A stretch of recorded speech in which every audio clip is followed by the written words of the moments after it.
Pinpoint weather and traffic together. Let's bring in Michelle Muscatello, a world-class triathlete, and I myself work out 2 to 3 hours a day, so there's no need for any pills. When you have really nothing going on after work, no kids to run after or anything, you've got a lot of time to hit the gym.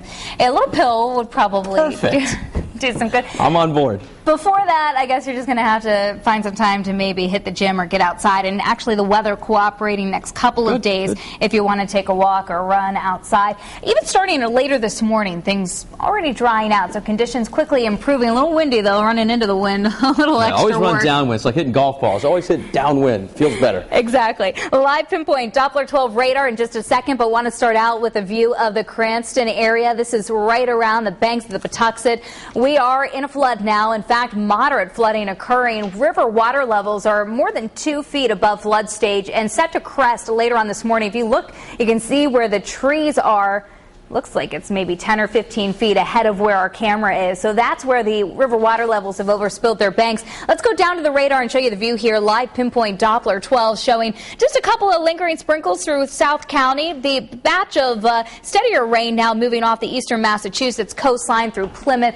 The Cape probably getting a few more sprinkles before the morning is up. But this is really the back edge of it.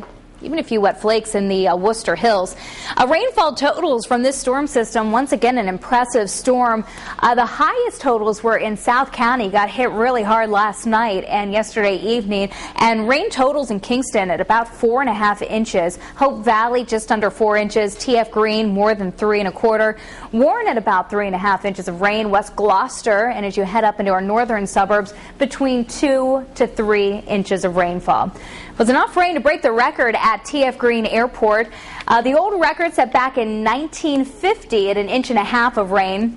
3.3 inches set yesterday throughout the daytime. So it was enough rain also to lead to that flooding of the Patuxent. It's nothing in comparison to what they saw last week, what folks saw last week when we were several feet above flood stage. This morning, about 2.5 feet above flood stage as it crests, and then it slowly starts to recede, but it probably will be at this point looking like Friday morning before the river water levels finally go back within their banks. So a little bit of a brighter news at the Blackstone River. At last check, 8 feet was the river water level. Flood stage is at 9 feet, and it's set to crest this afternoon right at around 9 feet. So little to no flooding at the Blackstone expected. CityCam, hey, look at that. Looks like the clouds are starting to break up a little bit. We're going to see more and more of that as the morning and afternoon wears on. A real bright second half of the day, but gusty too. We have those northwest winds, 20 to 30 mile per hour wind gusts. Michelle in Cumberland, 44 degrees. Jerry in Warren, 42. He picked up more than 3.5 inches of rain. And Chris in Johnston says finally the rain has stopped as he heads out to the bus stop. So just dry and windy this morning, 38 to 45. Storm system continues to work its way out of here. The winds have picked up as the storm has intensified, but this is the back edge of the thicker clouds coming across western sections of New England right now. And then behind that, we have a little bit of a lull much of today into most of tomorrow. Batch of clouds here going to be our next chance for some showers. It's a cold front. It comes through Thursday night and Friday morning. Probably less than 1/2 inch of rain for most of us with that system, so shouldn't renew flooding for our area. Colder air comes in behind that. That's going to set us up for a pretty chilly weekend, especially in the morning hours. For this afternoon, about 50 at noontime, 54 at 2 o'clock around the Providence metro area. South Coast will come in the lower 50s for Westerly and Newport.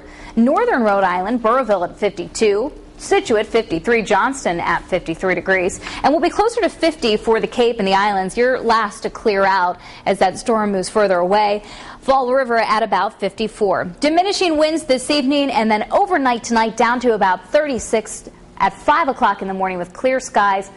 Thursday, looking like a pretty nice day, mid and even some upper 50s with some showers Thursday night into Friday morning. Highs on Saturday only 45 with sunshine, and you'll want to cover up some of the plants and flowers that may have come into bloom Friday and Saturday nights as temperatures dip down into the 20s for overnight lows. It looks like the third week in a row early next week, Monday, Tuesday.